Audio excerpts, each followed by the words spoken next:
Hello दोस्तों। जैसा कि आप जानते हैं कि रशिया और यूक्रेन के बीच में भीषण युद्ध अभी तक चल रहा है, जो कि 3 महीने से ज्यादा हो चुके हैं। तो आज हम जानेंगे बेसिकली रशिया के बारे में, रशिया के कुछ बॉर्डरिंग कंट्रीज के बारे में, और रशिया किस सी को एक्सेस कर सकता है, और रशिया के कुछ फीचर्स जैसे कि एक्सपोर्ट के बारे में हम जानेंगे कि रशिया किन चीजों में एक्सपोर्ट में इसकी महारत हासिल है। तो यदि पहले हम इसके बॉर्डरिंग कंट्रीज की बात करें तो इसमें जो पहला नाम आता है वो फिनलैंड का आता है। यदि आपको ध्यान हो तो इसने अभी अभी फॉर्मली यानी कि लिखित में नाटो के लिए अप्लाई किया है, जिसको तुर्की ने रोक दिया। उसके बाद यदि हम बात करें तो एस्टोनिया, लताविया और लिथुआनिया और बेलारूस भी आता है।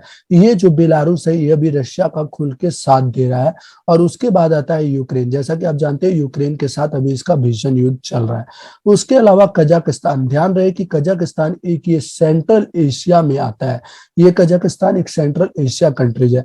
यदि आप इधर बात करें तो ये मंगोलिया, और ये चाइना। चाइना के यदि बात करें तो आपको इधर से दिख रहा होगा कि इधर से भी बॉर्डर शेयर करता है चाइना के साथ।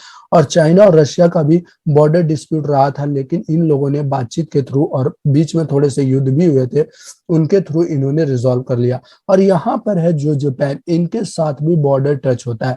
और यदि आपको ध्यान हो, कुरिल आइलैंड हाल फिलहाल में न्यूज में था, जिसको पहली बार जापान ने, इस कुरिल आइलैंड को जापान और रशिया के बीच में एक डिस्प्यूटेड टेरिटरी घोषित किया है। उसके अलावा जो इसमें छूट गया है उसमें आता है नॉर्थ कोरिया। नॉर्थ कोरिया भी है जो कि रशिया से बॉर्डर टच करता है। तो ये हो गए रशिया के बॉर्डर कंट्रीज की बात। अब आ जाइए सी पर। सो यदि आप यहाँ देख रहे होंगे, यहाँ पर है रशिया। और रशिया का जो बॉर्डर यानी कि जो, क्योंकि ये एक लैंडलॉक्ड कंट्री नहीं है, तो ये जो ओपन होता है वो होता है ब्लैक सी को। तो इसकी बाउंड्री एक ब्लैक सी से भी टच करती है। और यहाँ पर यदि आप देख पा रहे होंगे तो ये है सी ऑफ अजोव, इससे भी रशिया का बॉर्डर टच करता है।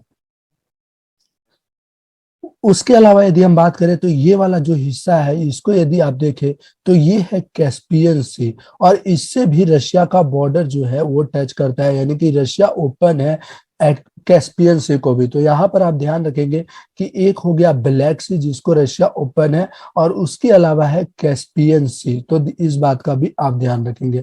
यदि हम इसके एक्सपोर्ट की बात करें तो यदि आप ध्यान हो कि सबसे ज्यादा जो ये एक्सपोर्ट करता है वो करता है क्रूड ऑयल और नेचुरल गैस। और अभी इन दोनों देशों के, और इसने भारत को अभी क्रूड ऑयल और नेचुरल गैस डिस्काउंटेड रेट पे दिया है, जिसकी वजह से भारत अभी इससे ताबड़तोड़ अपने देश में इंपोर्ट कर रहा है, और जिसकी वजह से दामों में जो है उतनी खासा बढ़ोतरी नहीं देखने को मिल रही है। उसके अलावा यदि बात करें तो ये इंडिया को डायमंड भी भेजता है, यानी कि डायमंड भी एक्सपोर्ट करता है। और यदि अभी आप हाल फिलहाल में देखेंगे तो यूनाइटेड स्टेट्स ने भी इसको भी सैंक्शन किया है और टारगेट करने की कोशिश की है।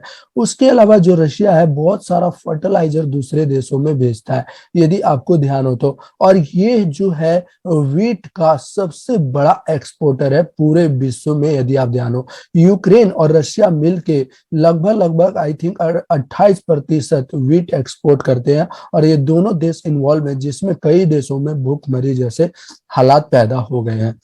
तो ये था सब कुछ रशिया के बारे में। उम्मीद है आपको ये वीडियो पसंद आया होगा। मिलते हैं अगले वीडियो में नए मैप के साथ।